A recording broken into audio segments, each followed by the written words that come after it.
Good morning and welcome back to the Drummond Geometry channel.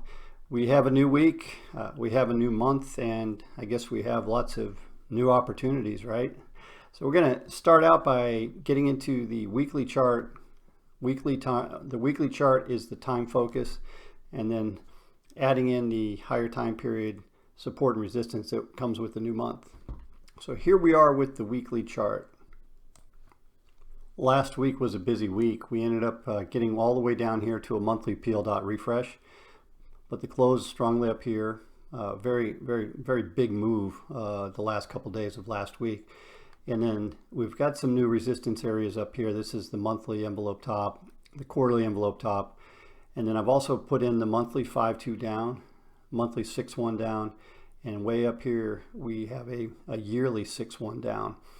So right now, looking at the weekly chart, what can we anticipate is probably some pretty good resistance up in this area.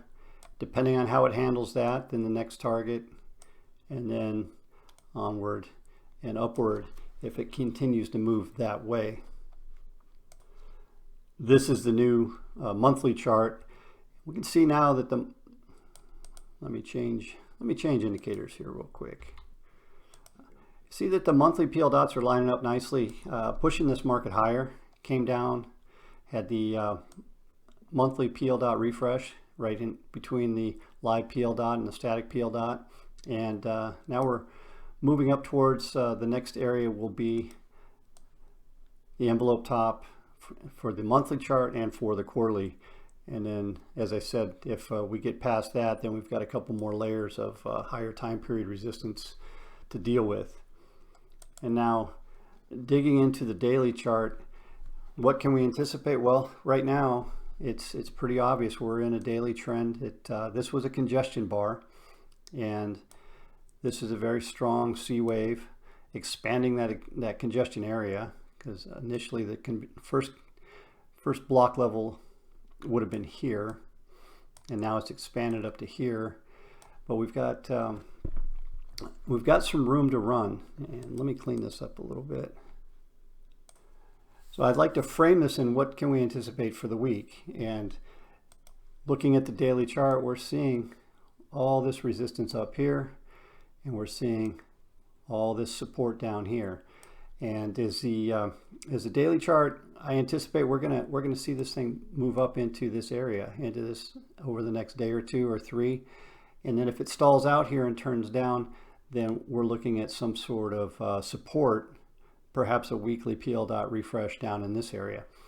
So right now, as of this morning, I'm anticipating this is a trend that's pushing higher, and I'm looking for it to start to show signs of terminating up in this area. And I'll keep updating this.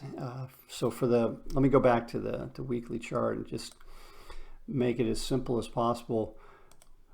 Looking for a weekly high in this area and a weekly low down in this area. Plenty of trading room there. So we'll keep an eye on this, and then tomorrow we'll see how the daily does, and then maybe we can add in the hourly chart to see these lower time periods are giving us the indication whether or not we're going to top out and move lower, or we're going to push up to the next higher levels of higher time period resistance. So that's it for this morning. Thank you for watching. Please subscribe. Please like the videos. Post any questions. I think you know the drill at this point. Thank you for watching again, and we'll see you again next time.